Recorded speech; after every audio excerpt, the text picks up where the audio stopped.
¿Sabes qué es lo que más me ha partido el corazón en mis más de 40 años como sacerdote? No son las confesiones de pecadores que llegan destrozados, conscientes de su miseria, llorando por sus faltas, no. Lo que verdaderamente me destroza el alma es ver a personas buenas, personas que se consideran devotas, personas que van a misa cada domingo, acercarse al altar a recibir el cuerpo de Cristo y estar cometiendo un sacrilegio sin siquiera saberlo.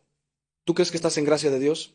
¿Estás completamente seguro de que la última vez que comulgaste tu alma estaba limpia, preparada, digna de recibir al Rey del Universo? Detente un momento, de verdad, detente y piénsalo bien, porque lo que voy a decirte hoy puede que cambie tu vida para siempre, o puede que te salve de una condenación eterna que estás construyendo domingo tras domingo, comunión tras comunión, sin darte cuenta.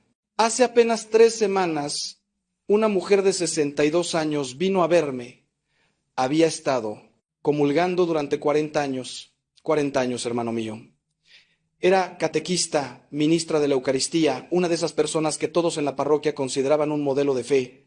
Pero esa tarde llegó a mi despacho con el rostro desencajado, temblando, incapaz de mirarme a los ojos. Y cuando finalmente pudo hablar, sus palabras me helaron la sangre. Padre, creo que llevo décadas comulgando en pecado mortal y nadie me lo dijo nunca. Estaba destruida. Cuando terminó de contarme su historia, cuando terminó de confesarme pecados que había ocultado, minimizado, justificado durante años, lloró durante casi 1 hora. Me dijo algo que nunca olvidaré. Padre, si yo me hubiera muerto la semana pasada después de comulgar, ¿dónde estaría ahora mi alma? Y yo, hermano mío, no pude responderle con palabras tranquilizadoras, solo pude abrazarla y llorar con ella, porque la verdad es terrible, porque la verdad es que estaba en gravísimo peligro. Tú estás en ese mismo peligro ahora mismo.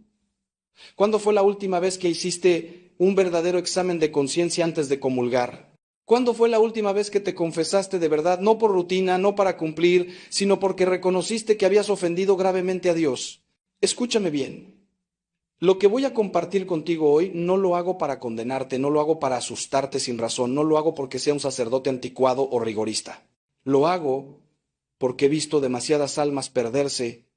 He visto demasiado dolor, he visto demasiadas tragedias espirituales que pudieron evitarse con un poco de verdad, con un poco de claridad, con un poco de valentía para llamar a las cosas por su nombre.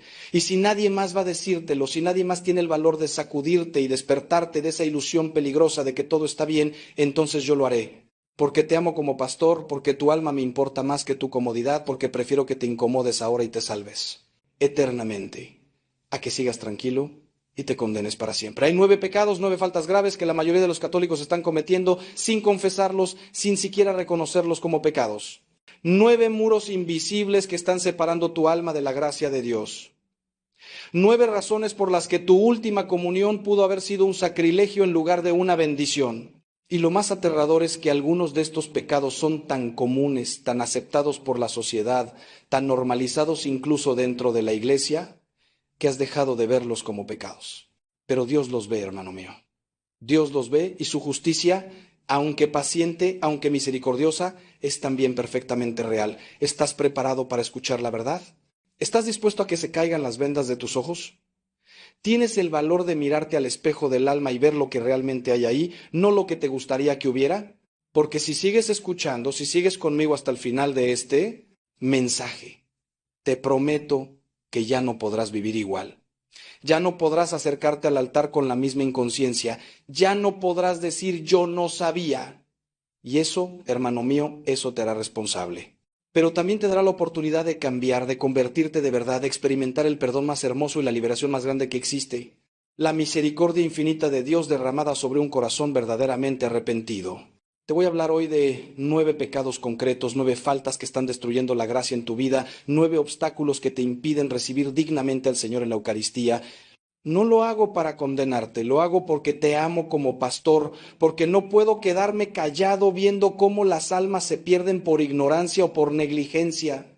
Voy a ser directo, voy a ser claro, voy a llamar a las cosas por su nombre, porque este no es momento de andar con medias tintas ni con ese lenguaje aguado que tanto daño ha hecho a la iglesia en los últimos tiempos. Necesitas escuchar la verdad, aunque duela, aunque incomode, aunque te haga ver cosas de ti mismo que preferirías ignorar. Pero también quiero que sepas algo fundamental. Detrás de cada una de mis palabras hay esperanza, hay misericordia, hay un Dios que te está esperando con los brazos abiertos en el sacramento de la confesión. El primer pecado del que tenemos que hablar, y tal vez el más común en nuestros días, es la falta de caridad con el prójimo, ese veneno silencioso que se disfraza de mil maneras. ¿Cuántas veces he escuchado en el confesionario: Padre, yo no he matado a nadie, yo no he robado nada grande, yo voy a misa todos los domingos? Y cuando empiezo a preguntar sobre sus relaciones, sobre cómo trata a su esposa, a sus hijos, a sus empleados, a sus vecinos, empiezan a salir las verdades, los gritos en casa, las humillaciones, el desprecio, la indiferencia ante el dolor ajeno, los chismes que destruyen reputaciones, las envidias que envenenan el corazón. Hermano, hermana, la caridad no es un sentimiento bonito, es el mandamiento supremo, es aquello por lo que seremos juzgados al final de nuestros días. Jesús no nos dijo: por esto conocerán que son mis discípulos, por cuánto rezan o cuántas misas asisten, sino por el amor que se tengan los unos a los otros. Y déjame decirte algo que tal vez nunca habías considerado: cada vez que hieres a tu prójimo con palabras, con desprecio, con indiferencia, estás hiriendo a Cristo mismo. ¿Recuerdas las palabras del Señor en el juicio final? Lo que hicieron con uno de estos hermanos míos más pequeños, conmigo lo hicieron. No puedes acercarte a comulgar el domingo después de haber pasado toda la semana criticando, murmurando, destruyendo la fama de otros con tus comentarios venenosos. No puedes pretender recibir el cuerpo de Cristo cuando has roto la comunión con tus hermanos, cuando te niegas a perdonar, cuando guardas rencores, cuando alimentas odios. He visto matrimonios destruidos no por grandes traiciones, sino por pequeñas crueldades diarias, por palabras hirientes, por desprecios constantes. He visto familias rotas porque nadie quiso dar el primer paso hacia la reconciliación, porque cada uno se aferró a su orgullo, a su razón, a su herida. La falta de caridad se manifiesta también en la indiferencia ante el sufrimiento ajeno. Vivimos en una sociedad donde cada uno va a lo suyo, donde cerramos los ojos ante el dolor de nuestro hermano, donde justificamos nuestra comodidad mientras otros sufren. Esa persona que ves pidiendo en la calle y a quien ignoras con desprecio, ese familiar enfermo al que no visitas porque te resulta incómodo, ese empleado al que explotas pagándole menos de lo justo, ese hijo al que no dedicas tiempo porque estás demasiado ocupado con tus cosas, todo eso, hermano mío, todo eso es falta de caridad. Y es pecado grave cuando se hace con plena conciencia y deliberado consentimiento. No me vengas a decir que amas a Dios si no amas a tu hermano. San Juan es clarísimo: si alguno dice amo a Dios y aborrece a su hermano, es un mentiroso. No lo digo yo, lo dice la palabra de Dios. Pero aquí está la maravilla de la misericordia divina. Todo esto puede ser perdonado. Ese es el poder del sacramento de la confesión. Ese es el milagro que Dios obra cada vez que un alma se arrepiente de verdad. He visto transformaciones increíbles, he visto cómo personas que llevaban años en la frialdad, en la indiferencia, en el odio, de pronto abren su corazón y dejan que la gracia de Dios entre y lo cambie todo. Pero para eso hace falta humildad, hace falta reconocer: he fallado, he sido cruel, he sido indiferente, he herido a mi prójimo. Y después de reconocerlo ante Dios en la confesión, hay que hacer algo más, hay que reparar. Si has herido a alguien, pide perdón. Si has robado la fama de alguien con tus chismes, restáurala. Si has sido indiferente ante el dolor ajeno, empieza a practicar las obras de misericordia. La verdadera conversión no termina en el confesionario, empieza ahí y se prolonga en tu vida diaria. El segundo pecado que debemos examinar con profundidad es el de la impureza, ese tema del que nadie quiere hablar, pero que está destruyendo incontables almas en nuestro tiempo. Vivimos en una cultura absolutamente pornificada, donde la sexualidad ha sido reducida a mero placer, donde se ha perdido completamente el sentido sagrado del cuerpo y de la intimidad. Y no me vengan con eso de que son cosas del pasado, de que la iglesia está anticuada, de que estos temas ya no son pecado porque la sociedad ha cambiado. La verdad de Dios no cambia con las modas, hermano mío, y el pecado sigue siendo pecado aunque todo el mundo lo aplauda. He visto los estragos de la pornografía. He escuchado el dolor de matrimonios destruidos por la infidelidad.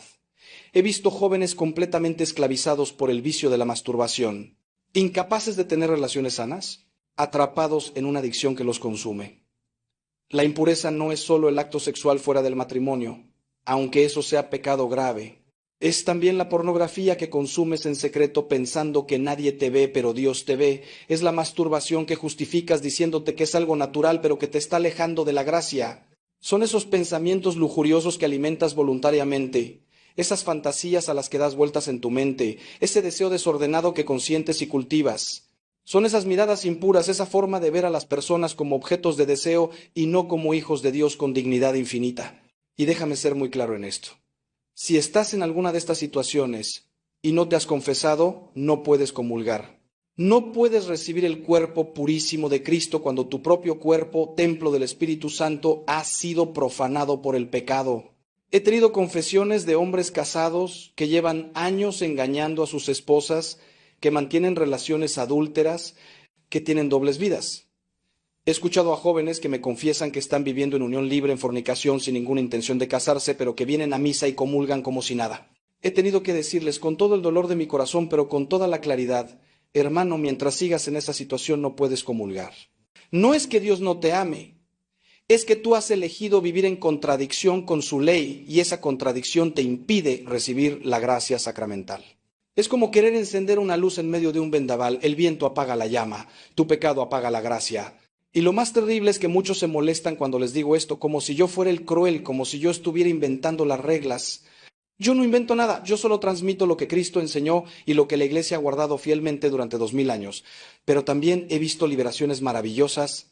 He visto hombres que llevaban 20 años esclavizados por la pornografía y que después de una buena confesión, después de un verdadero arrepentimiento, han encontrado la libertad.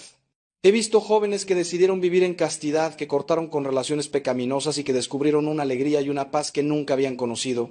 He visto matrimonios al borde del divorcio por infidelidad que, gracias al sacramento de la confesión y a un genuino propósito de enmienda, se han reconciliado y han vuelto a construir sobre bases sólidas.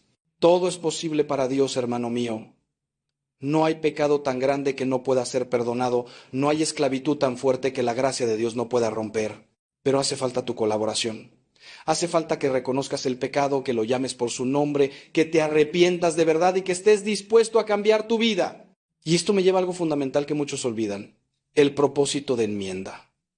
No basta con decir: Padre, me he masturbado 20 veces esta semana y quedarse tan tranquilo. Sí, vienes a confesarte, pero no tienes ninguna intención de luchar contra ese pecado. Si piensas seguir haciendo exactamente lo mismo, entonces no hay verdadero arrepentimiento. El arrepentimiento no es un sentimiento, es una decisión. Es decir, con la gracia de Dios voy a hacer todo lo que esté en mi mano para no volver a caer en este pecado. Eso no significa que no vayas a caer nunca más. Somos débiles, somos humanos. Pero significa que vas a luchar, que vas a poner los medios, que vas a huir de las ocasiones de pecado. Si el problema es la pornografía, vas a poner filtros en tu ordenador, vas a evitar quedarte solo navegando por internet a altas horas de la noche. Si el problema es una relación adúltera, vas a terminar esa relación, por muy doloroso que sea. Si estás viviendo en unión libre, vas a casarte o vas a separarte. Suena duro, lo sé, pero el camino de la santidad es estrecho y Cristo nunca nos prometió que sería fácil. El tercer pecado que tenemos que abordar es el del robo y la injusticia en lo económico, algo que muchos minimizan pero que es extremadamente grave ante los ojos de Dios. No estoy hablando solo del ladrón que entra a una casa a robar. Estoy hablando de todas esas formas sutiles de deshonestidad que practicamos en nuestra vida diaria. El empresario que no paga un salario justo a sus empleados, que los explota aprovechándose de su necesidad, está robando.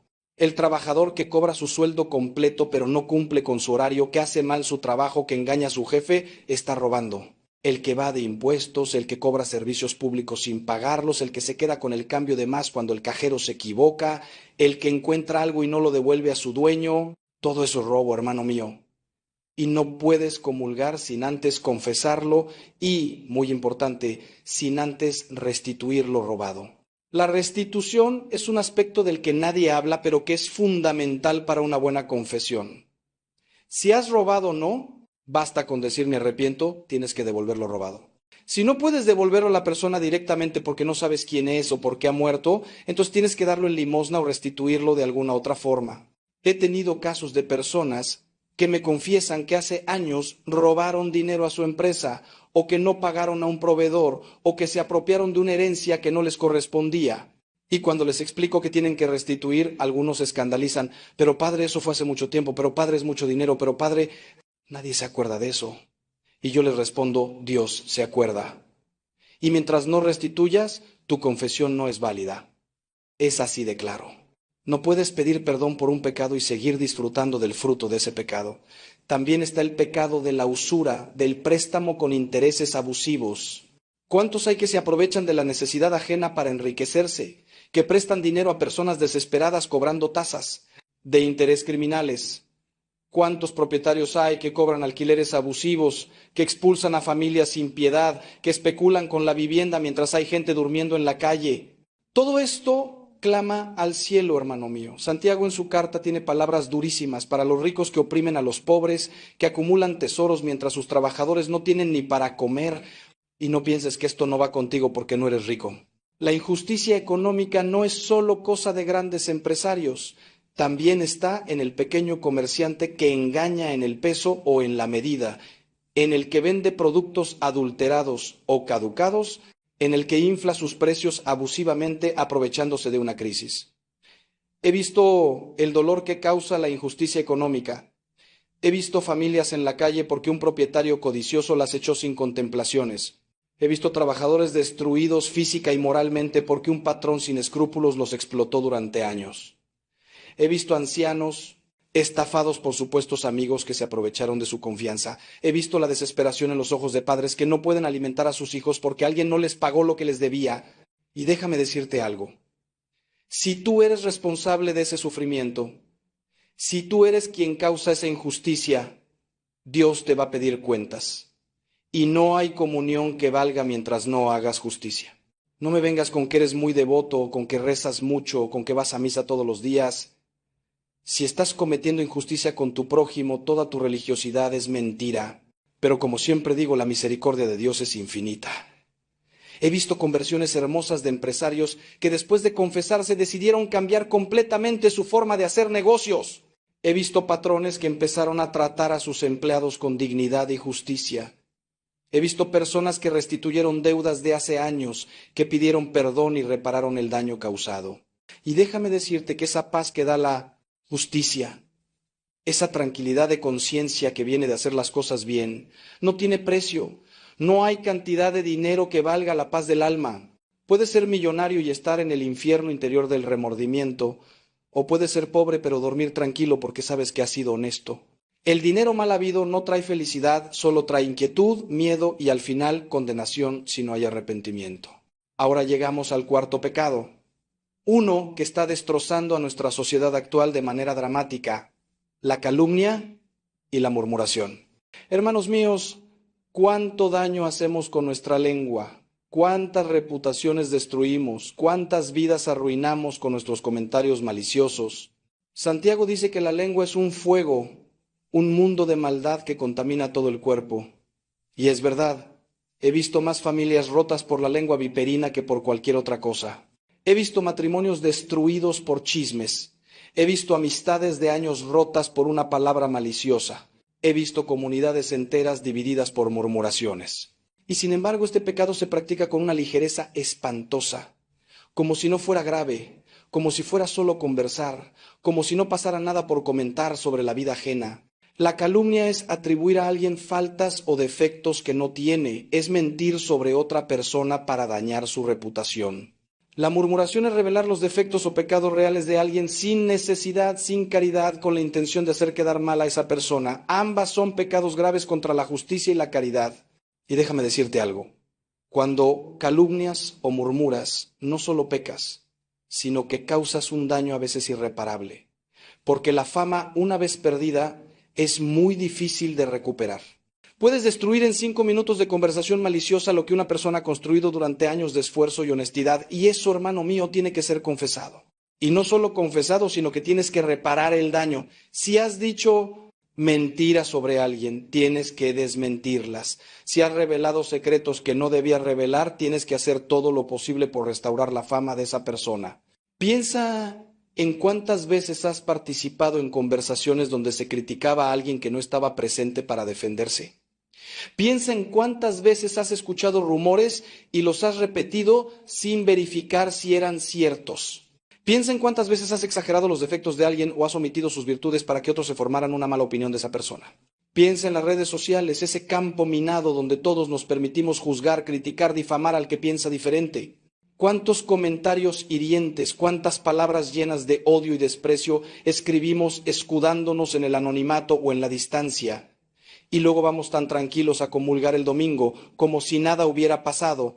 Pero hermano, hermana, Dios todo lo ve. No hay comentario en Facebook o Twitter que Él no vea. No hay. Conversación de pasillo, no hay murmuración telefónica que escape a su conocimiento. He escuchado confesiones terribles de personas que destruyeron matrimonios con sus chismes, que sembraron cizaña entre hermanos por envidia, que arruinaron negocios o vocaciones con sus calumnias. Y he visto el dolor en sus ojos cuando finalmente comprendieron el mal que habían hecho, porque a veces pasan años antes de que la persona tome conciencia de la gravedad de su pecado. Vive tranquila pensando que solo estaba comentando, que solo estaba preocupada por la situación del otro, pero un día, tal vez cuando ella misma sea víctima de la murmuración, entiende el dolor que causa, entiende la injusticia, entiende que ha pecado gravemente, y entonces viene a confesarse, a veces décadas después, cargando con una culpa que ya ha causado estragos en muchas vidas. Pero una vez más, la misericordia de Dios es más grande que nuestro pecado. He visto transformaciones maravillosas de personas que eran auténticas máquinas de chismorrear y que después de una buena confesión se convirtieron en constructoras de paz y unidad. He visto cómo el sacramento puede cambiar una lengua venenosa en una lengua que bendice. He visto personas que pidieron perdón públicamente por las calumnias que habían proferido, que tuvieron la humildad de rectificar, de restaurar la fama que habían dañado. Y eso, hermano mío, eso es verdadera valentía, eso es verdadero arrepentimiento. No te quedes con la culpa guardada, no sigas destruyendo vidas con tu lengua. Confiésate, arrepiéntete de verdad y proponte firmemente que de tus labios saldrán en adelante solo palabras que construyan, que animen, que bendigan. Permíteme hacerte una pregunta que puede cambiar tu vida. ¿Cuándo fue la última vez que te detuviste a pensar en el daño que has causado con tus palabras? ¿Cuándo fue la última vez que pediste perdón no solo a Dios, sino a la persona que heriste? ¿Estás dispuesto ahora mismo a hacer lo que haga falta para reparar el mal que has hecho? Porque sin esa disposición, hermano mío, tu confesión no tiene valor. No puedes seguir destrozando vidas y pretender que todo está bien porque vas a misa los domingos. El quinto pecado del que tenemos que hablar es el orgullo. Ese pecado que es la raíz de todos los demás. Ese pecado que nos hace creernos el centro del universo, que nos hace pensar que no necesitamos a Dios ni a nadie. El orgullo es el pecado de Lucifer, es el pecado que transformó al ángel más hermoso en el demonio más horrible. Y es también el pecado más sutil porque puede disfrazarse de virtud, puede esconderse detrás de la religiosidad, puede presentarse como autoestima o como seguridad en uno mismo. ¿Cuántas veces he visto personas orgullosas venir a confesarse, pero no con verdadera humildad, sino para cumplir un precepto, para sentirse bien consigo mismas, para poder decir, yo soy un buen católico porque me confieso regularmente? Pero en el fondo no hay verdadera contrición. No hay verdadero reconocimiento de la propia miseria, no hay verdadera apertura a la gracia de Dios. El orgulloso es el que no puede pedir perdón, el que siempre tiene que tener razón, el que no soporta ser corregido, el que se ofende cuando le señalan sus defectos. Es el que desprecia a los demás, el que se cree superior por su educación, por su posición social, por sus conocimientos o por sus virtudes. Es el que se compara constantemente con los otros para sentirse mejor. El que necesita destacar, ser admirado, recibir reconocimiento. Es el que no puede trabajar en equipo porque siempre tiene que ser él quien manda, quien decide, quien lleva la gloria. Y este orgullo, hermano mío, es como un cáncer espiritual que va carcomiendo el alma, que va destruyendo las relaciones, que va alejando a la persona de Dios y de los demás. He visto el orgullo destruir matrimonios donde ninguno de los dos quería dar su brazo a torcer, donde ambos preferían la separación antes que humillarse y pedir perdón. He visto el orgullo destruir comunidades eclesiales donde algunos se creían santos y miraban con desprecio a los pecadores, olvidando que todos somos pecadores y que solo la gracia nos sostiene. He visto el orgullo en sacerdotes que se creían superiores a sus feligreses, que trataban a la gente con altivez, que buscaban honores y reconocimientos en lugar de buscar servir con humildad. He visto el orgullo en padres que no pueden reconocer sus errores ante sus hijos, en hijos que desprecian a sus padres por considerarlos anticuados o ignorantes. He visto el orgullo en todos lados, porque es el pecado más universal, es el pecado que todos tenemos en mayor o menor medida, y lo peor del orgullo es que nos impide recibir la gracia de Dios, porque Dios resiste a los soberbios y da su gracia a los humildes, como dice la Escritura. El orgulloso no puede ser salvado porque no reconoce que necesita salvación. El orgulloso no puede ser perdonado porque no reconoce que ha pecado. El orgulloso no puede crecer espiritualmente porque se cree ya perfecto. Por eso el primer paso para la conversión siempre es la humildad, es el reconocimiento de la propia pequeñez, de la propia miseria, de la propia necesidad de Dios.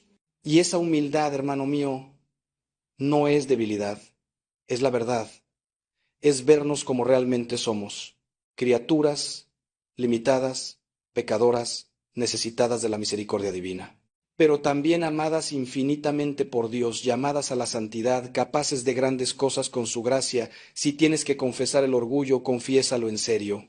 No digas simplemente, he sido orgulloso y ya está. Examina cómo se ha manifestado ese orgullo en tu vida concreta. ¿Has despreciado a alguien? ¿Has sido incapaz de pedir perdón? ¿Has buscado la gloria personal en lugar de la gloria de Dios? ¿Te has comparado con otros sintiéndote superior? ¿Has criticado o juzgado a otros desde tu pedestal de supuesta virtud? ¿Has resistido las correcciones que te han hecho? ¿Te has negado a obedecer a la autoridad legítima por considerarla inferior a ti? Todo eso son manifestaciones concretas del orgullo y tienen que ser confesadas y combatidas. Y la forma de combatir el orgullo es practicar la humildad. Aceptar las humillaciones sin quejarte, buscar el último lugar en lugar del primero, servir a los demás sin buscar reconocimiento, reconocer tus errores y pedir perdón, agradecer a Dios todo lo bueno que tienes en lugar de atribuírtelo a ti mismo. El sexto pecado que debemos examinar es la pereza espiritual, lo que los santos padres llamaban la asedia, ese desánimo, esa tibieza, esa falta de fervor en las cosas de Dios. Hermano mío, ¿cuántas almas se pierden no por pecados escandalosos, sino por tibieza, por dejadez, por esa actitud de ahí se va, de hacer lo mínimo, de vivir la fe como una rutina aburrida en lugar de como una aventura apasionante? La pereza espiritual es rezar deprisa y mal, sin atención, como quien cumple un trámite. Es ir a misa por obligación, contando los minutos para que termine, sin participar realmente, sin abrir el corazón a la gracia que se derrama en cada celebración eucarística. Es confesarse una vez al año solo porque hay que comulgar en Pascua, sin verdadero examen de conciencia, sin verdadero arrepentimiento, sin verdadero propósito de enmienda. La pereza espiritual es también descuidar la vida de oración, poner 1000 excusas para no rezar, que no tengo tiempo, que estoy muy cansado, que no sé qué decir, que no siento nada cuando rezo. Hermano, la oración no es un lujo para almas especiales, es una necesidad vital para todo cristiano. Si no rezas, si no cultivas tu relación con Dios, tu fe se irá apagando poco a poco hasta morir. He visto tantas personas que empezaron con fervor, que eran activas en la parroquia, que participaban en grupos de oración y que poco a poco fueron dejándolo todo porque la pereza fue venciendo su entusiasmo inicial. Empezaron a faltar a las reuniones, luego a misa de entre semana, luego dejaron de rezar el rosario, luego dejaron de hacer oración personal y al final acabaron dejándolo todo y cayendo en pecados graves porque no tenían la gracia que da la vida de oración. La pereza espiritual se manifiesta también en la falta de formación. ¿Cuántos católicos hay que no conocen su fe, que no han leído nunca el Evangelio completo, que no saben qué enseña realmente la Iglesia, que viven de tópicos y medias verdades? Y cuando les sugieres que lean algo, que asistan a una charla, que se formen, te dicen que no tienen tiempo, que eso es para curas y monjas, que con lo que aprendieron de pequeños ya tienen suficiente, y luego se escandalizan cuando sus hijos dejan la fe, cuando sus nietos no son bautizados, cuando la familia se va desintegrando espiritualmente. Pero hermano, si tú no cuidas tu fe, si tú no la alimentas, si tú no la conoces y la vives con convicción, ¿cómo pretendes transmitirla a las siguientes generaciones?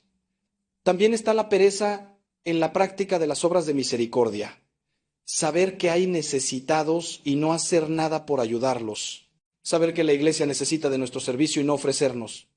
Tener talentos y carismas que Dios nos ha dado y enterrarlos como el siervo malo de la parábola. ¿Cuántos hay que podrían ser catequistas, que podrían ayudar a los pobres, que podrían visitar a los enfermos, que podrían evangelizar, pero no lo hacen porque les da pereza, porque prefieren su comodidad, porque no quieren complicarse la vida? Y se van a condenar por eso, hermano mío. Porque en el juicio final el Señor no solo nos va a preguntar por lo malo que hicimos, sino también por lo bueno que dejamos de hacer. La pereza espiritual es una forma de desprecio hacia Dios. Es decirle, no me interesas lo suficiente tengo cosas mejores que hacer. Es elegir el sofá antes que la adoración. Es elegir la televisión antes que la Biblia. Es elegir el sueño antes que la misa.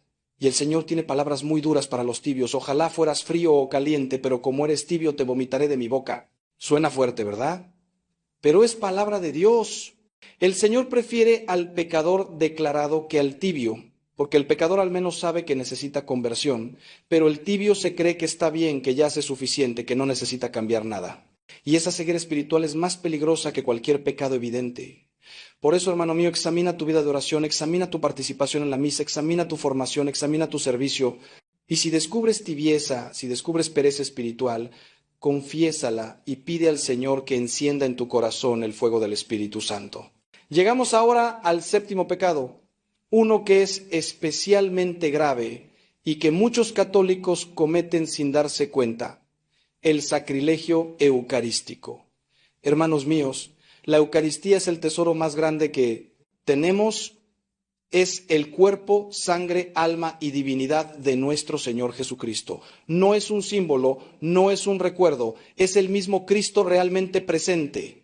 Y acercarse a comulgar en estado de pecado mortal sin haberse confesado es un sacrilegio, es una profanación, es un pecado gravísimo que añade pecado sobre pecado.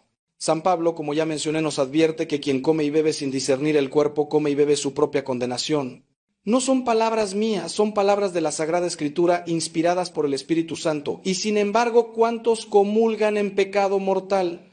¿Cuántos se acercan al altar con el alma manchada, sin ninguna preparación, sin ningún arrepentimiento? He visto personas comulgar después de haber pasado la noche en pecado de impureza. He visto personas comulgar que llevan años viviendo en adulterio, en unión libre, en relaciones homosexuales activas, sin ninguna intención de cambiar su situación. He visto personas comulgar que no han ido a confesarse en años, que tienen pecados mortales sin confesar, acumulándose en su conciencia. He visto personas comulgar por respeto humano, porque todos comulgan y ellas no quieren ser las únicas que se quedan sentadas, sin importarles que están cometiendo un sacrilegio. Y luego está el problema de comulgar sin la debida disposición interior. No basta con no tener pecado mortal, también hay que acercarse a la comunión con fe, con amor, con deseo de unirse a Cristo. Hay que prepararse, hay que hacer oración antes de comulgar, hay que recibir al Señor con reverencia y devoción. Pero ¿cuántos se acercan como autómatas, sin pensar en lo que están haciendo, sin ningún recogimiento? He visto personas comulgar mientras están mirando el móvil, he visto personas comulgar rápido para salir antes de misa, he visto personas comulgar sin siquiera hacer una genuflexión o una inclinación ante el Santísimo.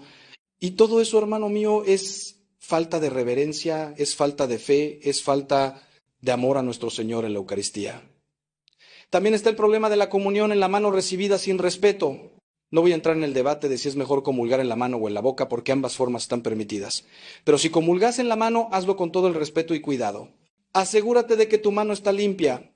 Asegúrate de que no se caiga ninguna partícula. Asegúrate de que consumes la hostia inmediatamente sin pasearte con ella por la iglesia. He visto horrores, he visto personas que guardan la hostia en su bolsillo para usarla en ritos satánicos, he visto personas que la tiran al suelo, he visto personas que la pisotean. Y todo eso empieza con la falta de fe en la presencia real de Cristo en la Eucaristía. Empieza con la falta de respeto, empieza con la banalización del sacramento. Si has comulgado en pecado mortal, si has profanado la Eucaristía de alguna manera, tienes que confesarlo cuanto antes. Es un pecado gravísimo que requiere absolución. Y después de confesarlo tienes que prepararte bien para la próxima comunión. Haz un buen examen de conciencia antes de cada misa. Asegúrate de que no tienes pecados mortales sin confesar. Si tienes alguna duda sobre si algo es pecado mortal o no, consulta con tu confesor. Ayuna durante al menos 1 hora antes de comulgar, como manda la Iglesia. Haz oración antes de acercarte al altar, preparando tu corazón para recibir al Señor. Y después de comulgar, quédate en oración de acción de gracias. No salgas corriendo de la iglesia. Dale al Señor al menos unos minutos de tu tiempo, agradécele el don inmenso que acabas de recibir, pídele lo que necesitas, ofrécele tu vida. Pero déjame decirte algo que tal vez nunca habías considerado. ¿Qué relación hay entre cómo recibes la Eucaristía y cómo vives tu vida diaria? ¿Qué testimonio das después de comulgar?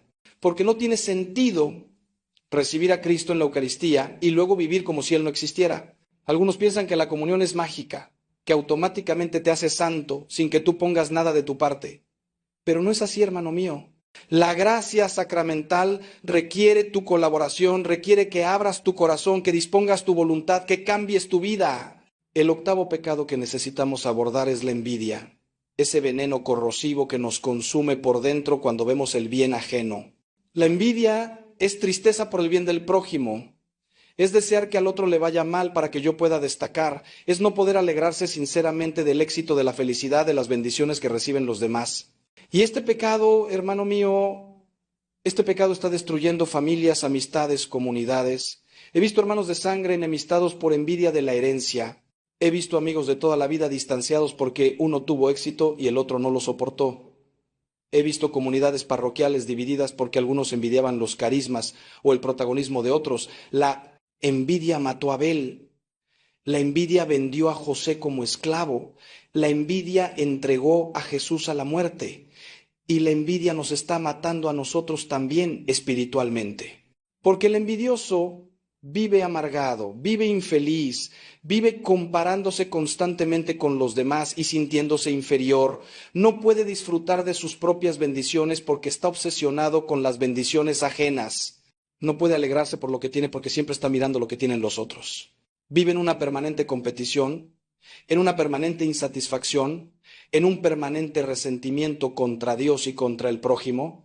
He escuchado en confesiones cómo la envidia ha llevado a personas a hacer cosas terribles, a calumniar para destruir la reputación del envidiado, a obstaculizar los proyectos ajenos para que fracasen, a alegrarse secretamente de las desgracias que le suceden al otro, a criticar sistemáticamente todo lo que hace la persona envidiada, buscando siempre el defecto, negándose a ver ninguna virtud.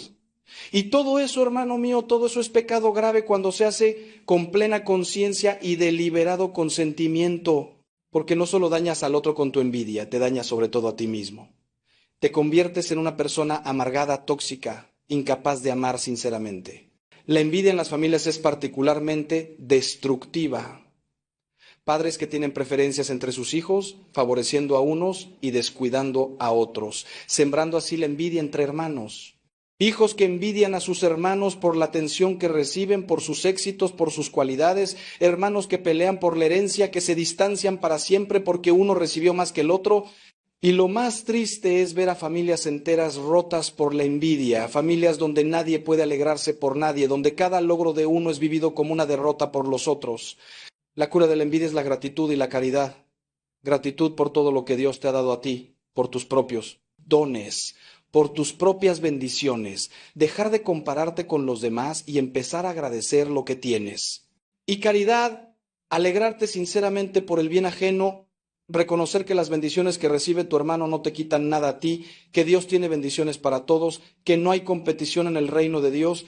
San Pablo nos dice que el amor no tiene envidia, que se alegra con la verdad, que todo lo soporta. Si tienes que confesar la envidia, hazlo. Reconoce ante Dios y ante ti mismo ese sentimiento feo que te está carcomiendo y después proponte cultivar la gratitud y la alegría por el bien ajeno. El noveno y último pecado del que quiero hablarte hoy es la falta de fe, la duda voluntaria, el escepticismo que se cultiva, esa tibieza que te hace vivir como si Dios no existiera. Hermano mío, la fe es un don de Dios, pero también es una decisión. Puedes tener dudas, puedes tener crisis de fe, eso es normal en el camino espiritual. Pero una cosa es tener dudas y luchar contra ellas, buscar respuestas, rezar pidiendo aumento de fe. Y otra cosa muy distinta es instalarse cómodamente en la duda, alimentarla, usarla como excusa para no comprometerse con Dios. He visto tantas personas que dicen que tienen dudas de fe, pero cuando les ofreces ayuda, cuando les ofreces formación, cuando les ofreces acompañamiento espiritual, resulta que no están interesados. Su duda es en realidad una excusa para vivir como les da la gana sin el incordio de la conciencia. La falta de fe se manifiesta en vivir como si Dios no existiera, en tomar decisiones importantes sin consultarle, sin rezar, sin buscar su voluntad, en acumular riquezas como si esta vida fuera todo lo que hay, sin pensar en la vida eterna, en buscar la felicidad solo en las cosas materiales, en el placer, en el éxito mundano, sin buscar a Dios.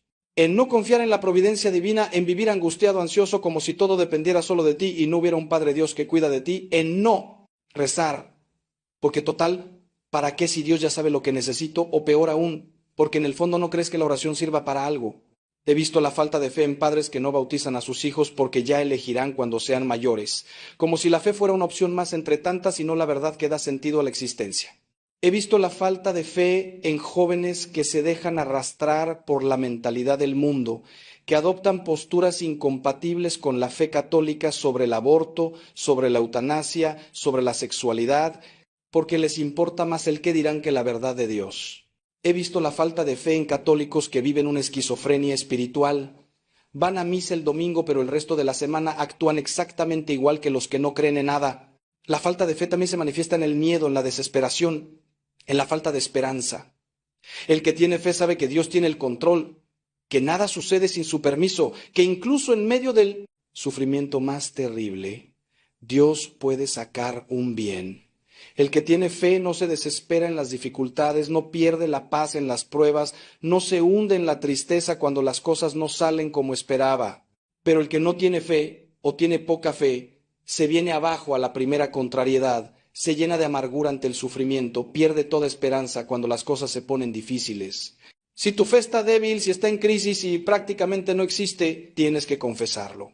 Tienes que reconocer ante Dios: Señor, creo, pero ayuda a mi falta de fe, como aquel padre del Evangelio que llevó a su hijo endemoniado a Jesús. Y después de confesarlo, tienes que poner los medios para aumentar tu fe. Lee la palabra de Dios, especialmente los Evangelios. Fórmate, estudia tu fe, conoce lo que crees y por qué lo crees. Rodéate de personas de fe, porque la fe se contagia. Participa en grupos de oración, en retiros espirituales, en experiencias que fortalezcan tu vida espiritual y, sobre todo, reza. Reza todos los días, aunque no sientas nada, aunque te parezca que no sirve para nada. La oración es el oxígeno del alma y sin oración tu fe se va a asfixiar y morir. Hermanos míos, hemos recorrido juntos estos 9 pecados que debes confesar antes de recibir la Santa Comunión. La falta de caridad con el prójimo, la impureza, el robo y la injusticia económica, la calumnia y la murmuración, el orgullo, la pereza espiritual, el sacrilegio eucarístico, la envidia y la falta de fe. No son los únicos pecados que existen, por supuesto, pero son 9 áreas fundamentales que muchos descuidan, que muchos minimizan, que muchos ni siquiera examinan cuando se preparan para confesarse. Y quiero que entiendas algo muy importante: no te he hablado de todo esto para condenarte, no lo he hecho para que te sientas mal, no lo he hecho para hundirte en la culpa. Te he hablado con toda claridad porque te amo, porque quiero tu salvación, porque no puedo quedarme callado, viendo cómo las almas van al infierno por ignorancia o por negligencia. Cada uno de estos pecados tiene solución, cada uno puede ser perdonado en el sacramento de la confesión. No importa cuán grave sea tu situación, no importa cuánto tiempo lleves en el pecado, no importa cuántas veces hayas caído. La misericordia de Dios es infinita, su paciencia es sin límites, su amor es incondicional, pero necesita tu colaboración. Necesita que reconozcas tu pecado, que lo llames por su nombre, que te arrepientas de verdad, que estés dispuesto a cambiar tu vida. El sacramento de la confesión no es un trámite burocrático, no es un lavado automático del alma. Es un encuentro personal con Cristo resucitado que te dice: tus pecados te son perdonados, vete en paz y no peques más. He sido testigo de milagros en el confesionario. He visto a Dios transformar corazones de piedra en corazones de carne. He visto a personas encadenadas por el pecado durante décadas encontrar la libertad. He visto matrimonios al borde del abismo reconciliarse y empezar de nuevo. He visto adictos liberarse. He visto amargados encontrar la paz. He visto desesperados recuperar la esperanza. Y todo gracias al poder del sacramento, gracias a la gracia de Dios actuando en un corazón humilde y arrepentido. Por eso te digo hoy con toda la fuerza de mi alma: ve a confesarte. No dejes pasar más tiempo. No sigas acumulando pecados. No sigas profanando la Eucaristía comulgando en pecado mortal. Tu alma está en juego, tu salvación está en juego, tu felicidad está en juego. Y cuando vayas a confesarte, hazlo bien. Dedica tiempo a prepararte, a examinar tu conciencia con honestidad. No te confieses deprisa. No omitas pecados por vergüenza. No minimices la gravedad de tus faltas. Busca un buen confesor, un sacerdote que te ayude, que te oriente, que te dé buenos consejos. Y después de confesarte, cumple la penitencia que te den, por pequeña que sea, porque es la forma de empezar a reparar el daño causado por tu pecado. Y sobre todo, proponte firmemente evitar el pecado en adelante. No basta con confesarse y seguir haciendo exactamente lo mismo. La conversión es un cambio de vida, es una transformación, es nacer de nuevo. Sé que puede dar miedo, sé que puede dar vergüenza confesar ciertos pecados.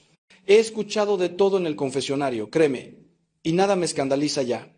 El sacerdote no está ahí para juzgarte, está ahí para representar a Cristo que te perdona. Todo lo que se dice en confesión queda bajo secreto sacramental absoluto. El sacerdote no puede revelar nada de lo que escucha, bajo pena de excomunión. Así que no tengas miedo, no tengas vergüenza. Ven con confianza a recibir la misericordia de Dios. Ven a experimentar el abrazo del Padre que te recibe como al Hijo pródigo. Ven a escuchar esas palabras maravillosas. Yo te absuelvo de todos tus pecados en el nombre del Padre, del Hijo y del Espíritu Santo. Y ahora, hermano mío, quiero profundizar en algo que tal vez no quedó suficientemente claro, porque es fundamental que comprendas no solo qué pecados debes confesar, sino por qué es tan importante hacerlo. ¿Qué está realmente en juego cuando decides acercarte o no al sacramento de la reconciliación antes de comulgar? Verás, durante mis más de 40 años de ministerio sacerdotal he visto cómo se ha ido perdiendo progresivamente el sentido del pecado en nuestra sociedad y tristemente también dentro de la Iglesia.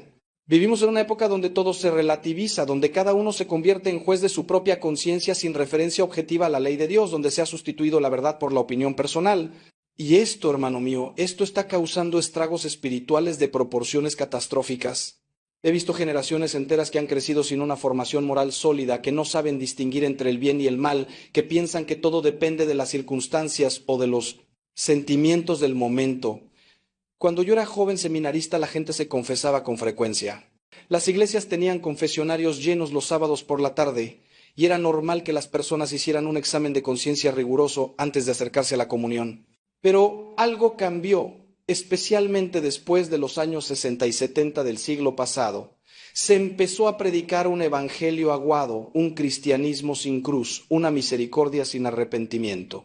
Se empezó a decir que Dios perdona todo automáticamente, que no hace falta confesarse porque Dios ya conoce nuestro corazón, que la confesión es solo para casos muy graves, y el resultado ha sido desastroso.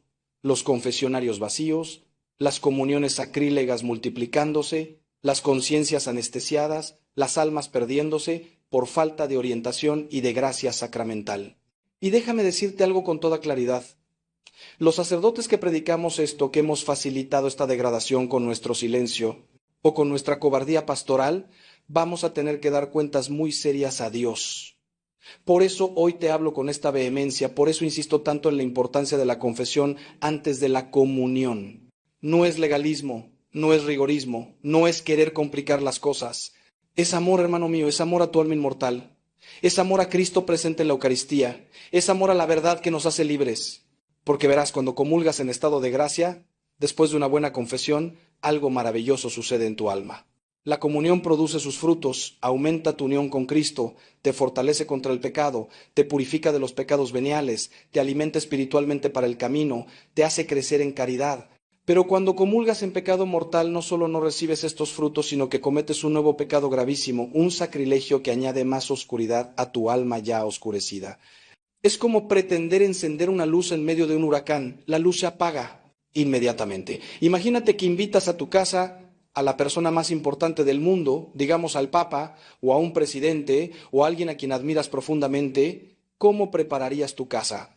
Seguramente limpiarías todo a fondo, ordenarías cada rincón, pondrías tu mejor vajilla, prepararías la mejor comida, te esmerarías en cada detalle para que esa persona se sintiera bien recibida, honrada, respetada.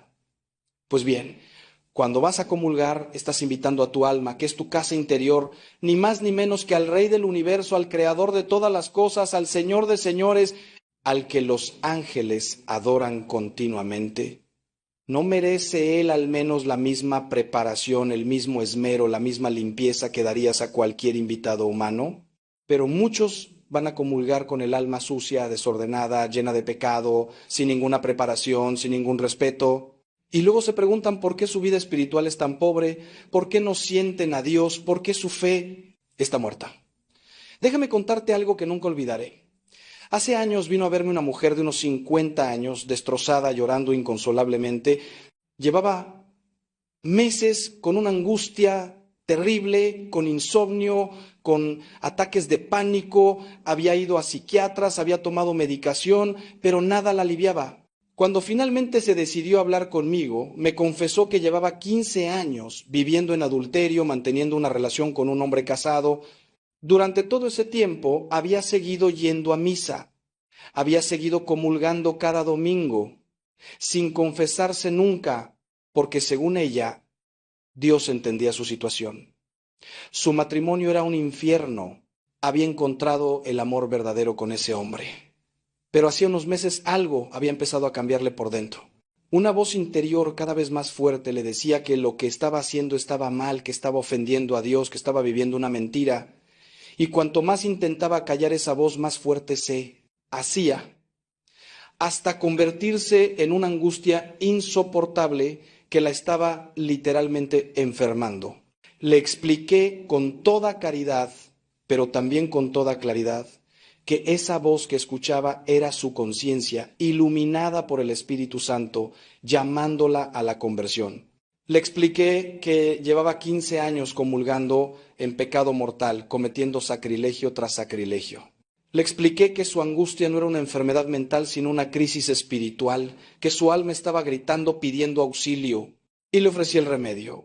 Una buena confesión, terminar esa relación adúltera, volver a su matrimonio o al menos vivir en castidad. Al principio se resistió, lloró, dijo que era imposible, que no podía dejar a ese hombre, que prefería morir, pero después de mucha oración, después de varios encuentros, finalmente se decidió.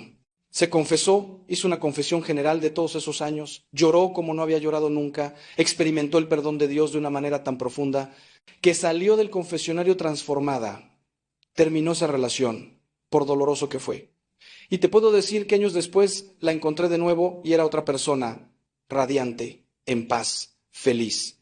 Me dijo: padre, ahora entiendo que lo que yo llamaba amor era solo egoísmo y pasión. El verdadero amor, el amor de Dios me ha liberado. Esta historia, hermano mío, es solo una de miles que podría contarte. He visto una y otra vez cómo el pecado enferma el alma, cómo la separa de Dios, cómo roba la paz y la alegría. Y he visto una y otra vez cómo el sacramento de la confesión sana, libera, restaura. Por eso insisto tanto, por eso no me canso de predicar sobre este tema, aunque sé que algunos me critican, me llaman anticuado, me acusan de ser demasiado duro, pero prefiero ser criticado por decir la verdad que tener que dar cuentas a Dios por mi silencio cómplice ante la perdición de las almas. Porque verás, el día del juicio no me van a preguntar si fui popular, si caí bien, si dije cosas agradables que no incomodaran a nadie. Me van a preguntar si fui fiel, si prediqué la verdad completa, si ayudé a las almas a salvarse o si las dejé perderse por mi cobardía. Y quiero hablarte ahora de algo que se menciona poco, pero que es igualmente importante: el examen de conciencia. Hermano mío, no puedes hacer una buena confesión sin un buen examen de conciencia previo. Y sin embargo, ¿cuántos se confiesan deprisa, diciendo siempre lo mismo, repitiendo fórmulas vacías, sin haber reflexionado realmente sobre su vida? El examen de conciencia no es un ejercicio de tortura psicológica, no es ponerse a buscar pecados donde no los hay para inventar algo que confesar. Es simplemente mirarse a uno mismo con honestidad, a la luz de la palabra de Dios y de los mandamientos, y reconocer dónde hemos fallado, en qué hemos ofendido a Dios, al prójimo y a nosotros mismos. Es preguntarse cómo he vivido mi relación con Dios esta semana, este mes.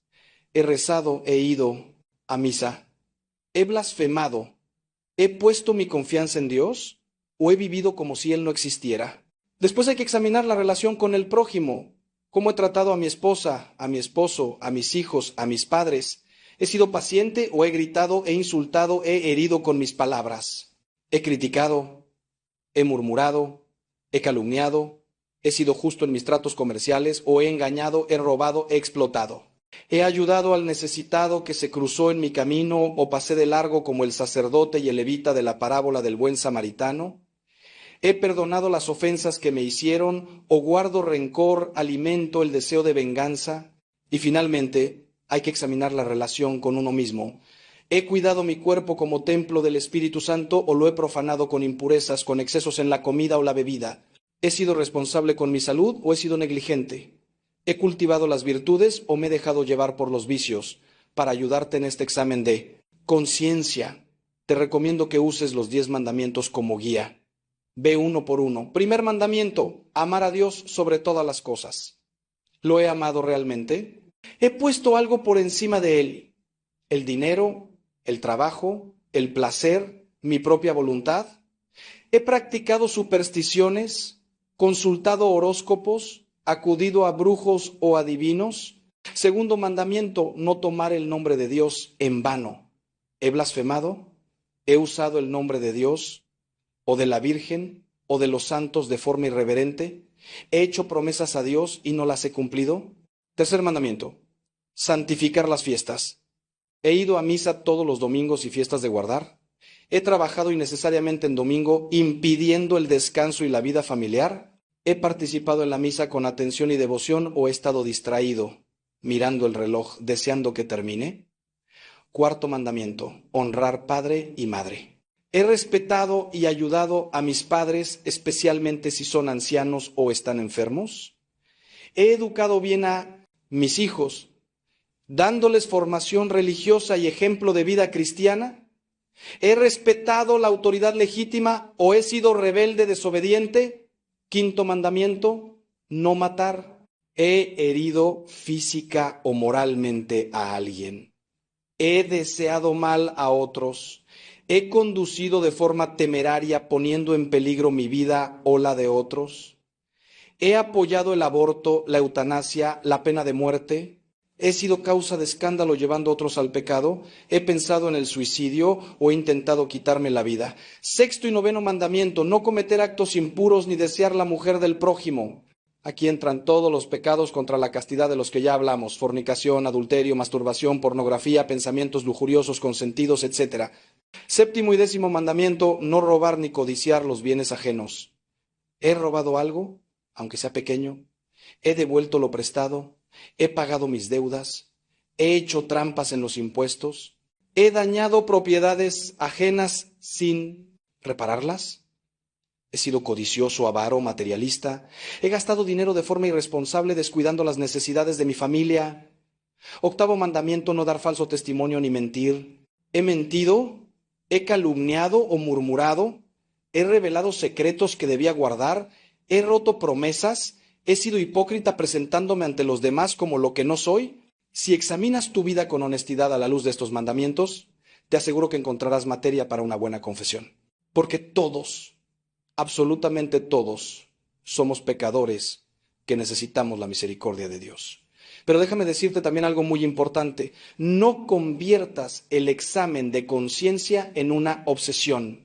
Hay personas escrupulosas que se torturan buscando pecados, que nunca están tranquilas porque siempre dudan si se han confesado bien, si han olvidado algo, si ese pensamiento fue pecado o no. Eso no es sano, hermano mío.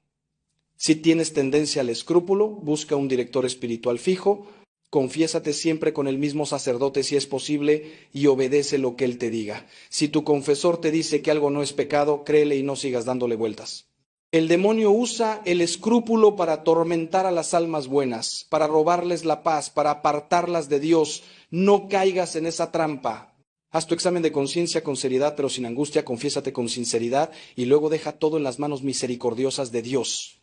Una vez que has recibido la absolución, esos pecados ya no existen, han sido borrados por la sangre de Cristo. No los vuelvas a desenterrar, no los vuelvas a confesar, salvo que sea en una confesión general que tu director espiritual te indique hacer. Y ahora quiero hablarte de algo bellísimo que muchos desconocen: los frutos de una buena confesión. Porque, hermano, hermana, el sacramento de la reconciliación no es solo perdón de pecados, es mucho más. Es un encuentro sanador con Cristo médico que cura tus heridas. Es una experiencia liberadora que rompe las cadenas que te ataban al pecado. Es un renacimiento espiritual donde recuperas la gracia santificante perdida. Cuando te confiesas bien, cuando hay verdadero arrepentimiento y propósito de enmienda, suceden cosas maravillosas en tu alma. Primera, se te perdonan todos los pecados confesados con verdadero arrepentimiento. No importa cuán graves sean, no importa cuántos años lleves cometiéndolos, no importa cuántas veces hayas caído, si te arrepientes de verdad, Dios te perdona. Segundo, se te devuelve la gracia santificante si la habías perdido por el pecado mortal. Vuelves a ser hijo de Dios, templo del Espíritu Santo, heredero del cielo. Tercero, recibes gracias especiales para luchar contra ese pecado en particular que has confesado. Por eso es tan importante ser concreto en la confesión, no decir simplemente he pecado, sino especificar qué has hecho, contra qué virtud has pecado, cuántas veces, en qué circunstancias, porque cada pecado requiere una gracia específica para combatirlo y el sacramento te da esa gracia si lo pides con fe. Cuarto, se te perdonan las penas temporales por el pecado al menos parcialmente.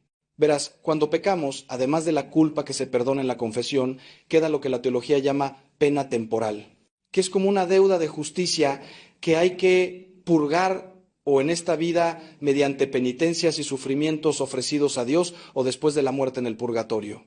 La confesión, junto con la penitencia que el sacerdote te impone y que tú cumples devotamente, va cancelando esa deuda. Por eso es tan importante hacer bien la penitencia, no verla como un castigo, sino como un regalo, como una oportunidad de reparar el daño causado por el pecado. Quinto, y esto es hermosísimo, la confesión te reconcilia con la iglesia, porque cuando pecas no solo ofendes a Dios y te dañas a ti mismo, sino que hieres a todo el cuerpo místico de Cristo, que es la iglesia. Tus pecados afectan a toda la comunidad, debilitan a la iglesia entera. Y tu conversión, tu regreso a la gracia, fortalece a toda la iglesia, es motivo de alegría para todos los santos y ángeles del cielo. Por eso dice el Evangelio que hay más alegría en el cielo por un pecador que se convierte que por 99 justos que no necesitan conversión. Sexto, la confesión te da paz. Una paz profunda, una tranquilidad de conciencia que no se puede comprar con nada.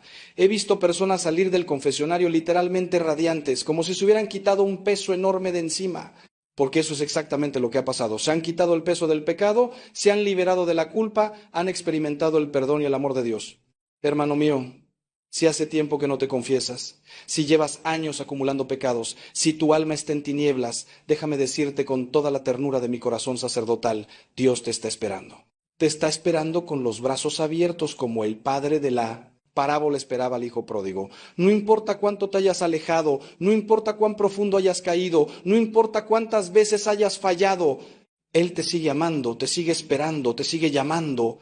Y el día que decidas volver, el día que te levantes y digas, me levantaré e iré a mi Padre, ese día habrá fiesta en el cielo. Ese día experimentarás el amor misericordioso de Dios de una manera que cambiará tu vida para siempre. No tengas miedo, no te avergüences. Todos somos pecadores, todos necesitamos ese perdón. La diferencia entre los santos y los condenados no es que los primeros no pecaran, es que se levantaban cada vez que caían, que buscaban el perdón, que luchaban con la gracia de Dios por su santificación. Y quiero terminar esta reflexión extensa con una palabra especial para aquellos que están en situaciones irregulares y que por eso no pueden comulgar hasta que regularicen su situación. Pienso en los divorciados vueltos a casar, en los que viven en unión libre, en los que mantienen relaciones homosexuales activas, en los que por cualquier razón objetiva están en estado permanente de pecado grave. Primero quiero que sepan que la Iglesia los ama, que Dios los ama infinitamente, que no están excluidos de la comunidad eclesial. Pueden y deben seguir yendo a misa, pueden rezar, pueden participar en la vida de la Iglesia de muchas maneras. Lo que no pueden es comulgar mientras persista esa situación objetiva de pecado.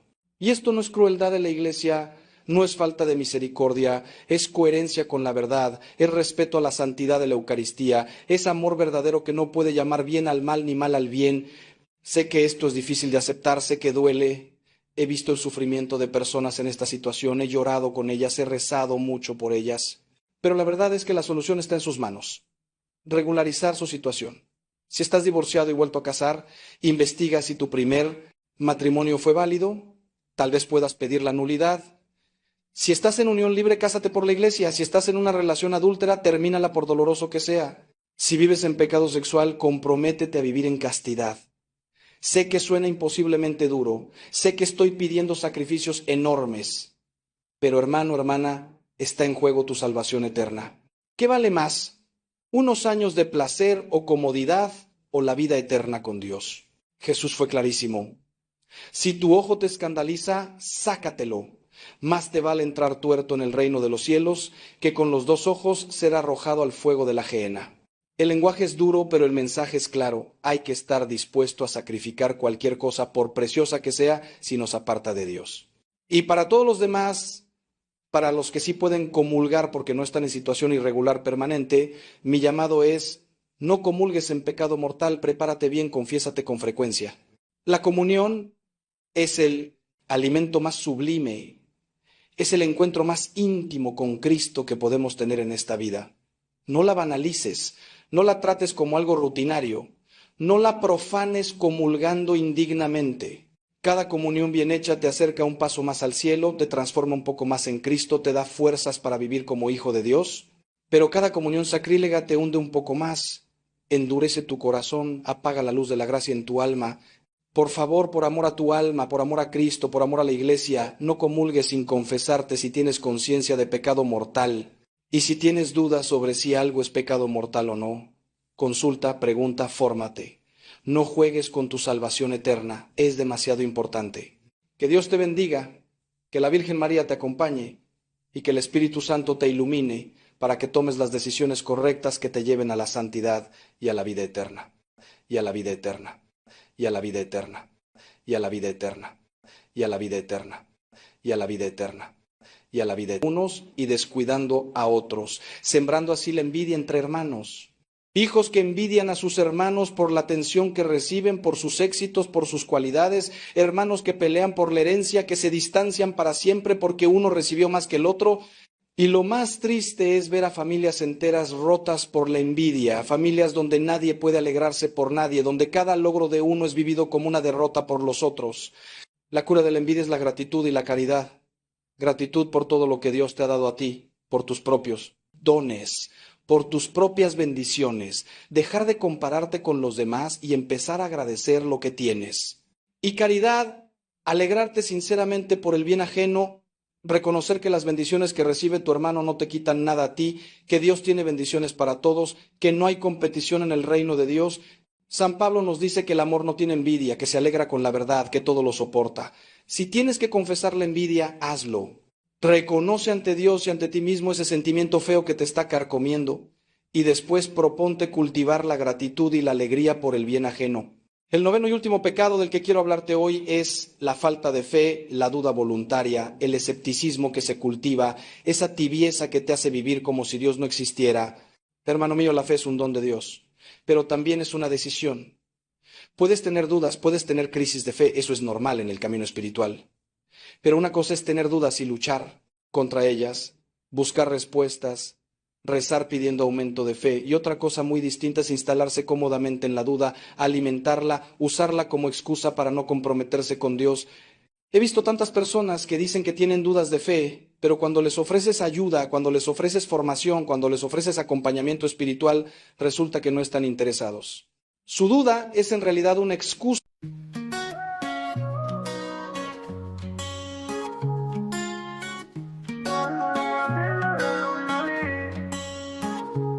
Cada día que amanece veo tu luz brillar.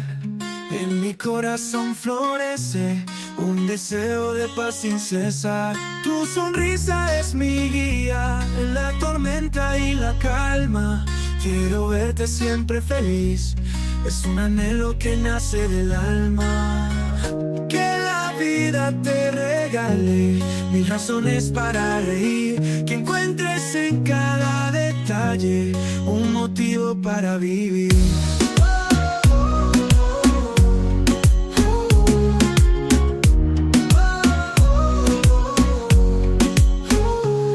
En los días grises y oscuros quiero ser tu rayo de sol que ilumina todos tus muros. Desde los momentos en que te vi, supe que eras para mí una chispa divina, un faro en mi vivir. Tu amor sagrado me hace revivir. Amor sagrado, luz en mi sendero. Eres mi fe, mi cielo entero. En cada latido, en cada suspiro, encuentro en ti mi destino.